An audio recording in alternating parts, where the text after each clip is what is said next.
Actually मैंने वो 50 लाख रुपए जून में इन्वेस्ट किए। उनका पीए ये है, मैंने एक बार इनको 7 लाख रुपए दिए, एक बार मैंने इनको 4 लाख दिए और उसके बाद मैंने अपने बहन का जेवर एचडीएफसी बैंक अनंतनाग में बंद रखा और जहाँ पे मैंने 3 लाख का लोन लिया, वो 3 लाख भी उन्होंने मुझसे लिए और मुझे बोला गया आप कुछ 2-3 महीने रुक जाओ, आपको हम 1 करोड़ रिटर्न कर देंगे। चौपान मोहल्ला में हम रहते हैं, वहाँ पे 75 घर है। हम 75 घर में से एक घर सेफ होगा जिन्होंने पेमेंट इन्वेस्ट नहीं की होगी, बाकी सब वहाँ पे डूब चुके हैं। अब सामने कोई नहीं आता है मगर सब लोग डूब चुके हैं। उसमें औरतें भी है, उसमें लड़कियाँ भी है। खुद करता था डीलिंग, तो मैं मतलब पकड़ता था फिर पैसे।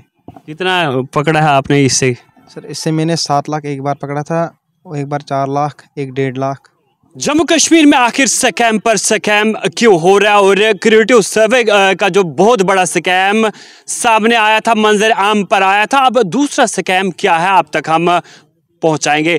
जो इस स्कैम का शिकार हुए हैं, क्या कहेंगे, आखिर ये किस तरह का स्कैम हुआ है और क्यों आप इस जाल में फंसे और क्यों आपने इतनी बड़ी इन्वेस्टमेंट की है, नाजरीन को क्या बताएंगे? एक्चुअली मेरा नाम एजाज़ अहमद है, मैं बानीहाल से बिलोंग करता हूँ। मुझे लास्ट टाइम इन्वेस्ट के लिए बोला गया कि आप हमें 50 लाख दे दो, आपको 1 करोड़ हम वापस देंगे और उसमें मेरे पास 2 लाख थे। कौन सी कंपनी में आपने इन्वेस्ट किया है? कोई कंपनी नहीं थी, हमारे रिलेटिव है, वो उस्मान नाम का लड़का है, उसमें वो पूरी फैमिली इसमें इन्वॉल्वमेंट है। कहाँ से जगह बताइए? क्रावा चौपान मोहल्ला में रहते हैं। क्रावा कौन सी तहसील में आता है? तहसील बानीहाल, डिस्ट्रिक्ट रामबंद। तो अब पूरी तफसील। तो एक्चुअली मैंने वो 50 लाख रुपए जून में इन्वेस्ट किए। उनका पीए ये है, मैंने एक बार इनको 7 लाख रुपए दिए, एक बार मैंने इनको 4 लाख दिए और उसके बाद मैंने अपने बहन का जेवर एचडीएफसी बैंक अनंतनाग में बंद रखा और जहाँ पे मैंने 3 लाख का लोन लिया, वो 3 लाख भी उन्होंने मुझसे लिए और मुझे बोला गया आप कुछ 2-3 महीने रुक जाओ, आपको हम 1 करोड़ रिटर्न कर देंगे। उसके बाद उन्होंने अपना नंबर भी बंद रखा और इंस्टा वो यूज़ करने लगे। मुझे इंस्टा पे 20 दिसंबर का टाइम उन्होंने रखा था, पहले नवंबर का टाइम रखा था, मेरे पास स्क्रीनशॉट मौजूद है। तो कल आपने पैसा क्यों दिया? आपको क्या बताया गया कि आपकी रकम जो है वो दुगनी हो जाएगी? एक्चुअली पहले कुछ लोगों ने वहाँ पे इन्वेस्ट किया था, 20,000 30,000 पहले वो देते थे। बाद में लोग भी, हमारी भी गलती है, हम लालच में आके हमने बड़ी रकम इकट्ठे करके उनको दे दिया, हमने भरोसा किया और उसके बाद वो तब से फरार है। पूरी फैमिली उनकी इस चीज़ में मुलविस है। हम एडमिनिस्ट्रेशन आपने एडमिनिस्ट्रेशन के पास कहीं आपने शिकायत दर्ज की या पुलिस में कंप्लेंट की?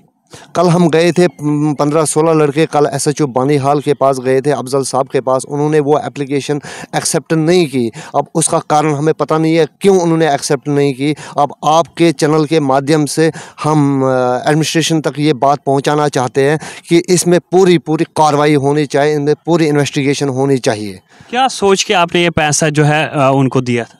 लोग बोल रहे थे ये डबलिंग कर रहा है कुछ, ये कोई कंपनी नहीं थी, कोई हमें पूरा मालूम ही नहीं है कि हमने भी वैसे ही इन्वेस्ट किया। तो अब आज आप किस परेशानी में जूझ रहे हैं? ये पैसा आपने कहाँ से जमा किया, कहाँ से लाया था आपने इतना पैसा जो आपने उसको दिया डबल करने के लिए? 46 लाख मुझ पे कर्जा है। 2 लाख मुझे अपने थे जो मैंने सेविंग रखा था बच्चों के लिए, क्योंकि मैं मज़दूरी करता हूँ हरियाणा में, मैं 500 रुपये दिन में कमाता हूँ वहाँ पे। और मैं आज हरियाणा से मजबूर हुआ यहाँ जम्मू आने के लिए, क्योंकि मुझे जिनसे मैंने कर्जा लिया है वो मुझे टॉर्चर कर रहे हैं हद से भी ज़्यादा। अगर मुझे 4 दिन में एडमिनिस्ट्रेशन ने ये काम नहीं किया, इन्वेस्टिगेशन नहीं की, उनको ये पकड़ा नहीं, तो मैं 4 दिन में अपनी फैमिली 3 बच्चे के समेत उनके घर जाके मैं सुसाइड करने के लिए बिल्कुल रेडी हूँ। अच्छा, ये शख्स जो आप तस्वीरों में देख रहे हैं, ये शख्स जो है उस शख्स का पीए था और ये पैसे वहाँ पे पकड़ता था, कलेक्शन यही करता था, इसी के पास पैसे जमा होते थे। क्या कहेंगे आप वहाँ पे किस तरह का काम, किस तरह से आप वहाँ पे अपॉइंट हुए थे? सर मेरे पास कोई जॉब नहीं थी, तो मैं उसने बोला था मेरे साथ रहो, मतलब काम पे मतलब रहो मेरे साथ। तो मैं सैलरी पे काम कर रहा था सर, तो मैंने भी लोगों से पैसे उठाए तो उसको दिए सर पैसे। इस शख्स के पैसे जो है आपने पकड़े? जी सर, बहुत लोगों के पैसे मैंने पकड़े। इसके कितने पैसे आपके पास? सर इसने डीलिंग तो उसी के साथ की, उसने मतलब उस्मान खुद करता था डीलिंग, तो मैं मतलब पकड़ता था फिर पैसे। कितना पकड़ा है आपने इससे? सर इससे मैंने 7 लाख एक बार पकड़ा था, एक बार 4 लाख, एक 1.5 लाख। अब आप उनके मैनेजर थे, उनके पीए थे, आपने उनके साथ कहीं राब्ता करने की कोशिश की? नहीं सर, उसने इस बारे में मुझसे कभी बात नहीं की थी कि मैं क्या करता हूँ, कौन सा बिज़नेस करता हूँ, इस बारे में नहीं, मतलब। आजकल आप उनके साथ बात करते हैं, कहीं आपके साथ कॉल पे बात होती है? नहीं सर, वो कांटेक्ट नहीं है, मतलब तब से वो गायब ही है, वो हमारे साथ बात ही नहीं करता था। कोई किसी कॉल के ज़रिए आपको बताया गया हो कि हम इनके पैसे चुका देंगे या कुछ इस तरह का? सर हाँ, उसने बोला था कि पैसे दूंगा मैं वापस। उसने बहुत से आज तक बहुत सारे टाइम दिए हैं और वो टाइम पे कभी पैसे दिए ही नहीं उसने।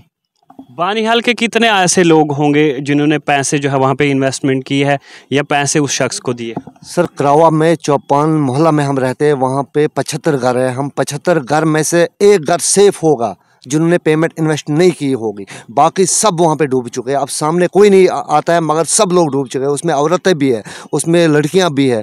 एक लेडीज़ है वहाँ पे, उसकी हस्बैंड की डेथ हुई थी, उनका क्लेम मिला था 3 लाख रुपए। उनका नाम नहीं लेना चाहता हूँ मैं। उन्होंने 3 लाख क्लेम जो निकला हस्बैंड का, उनने वो 3 लाख लगा वहीं पे लगा दिया उस्मान के पास, क्योंकि अपने बच्चों का फ्यूचर बनाने के लिए। और तब से वो लेडीज़ भी रोती है कि मुझे वो 3 लाख तक नहीं मिल रहे हैं।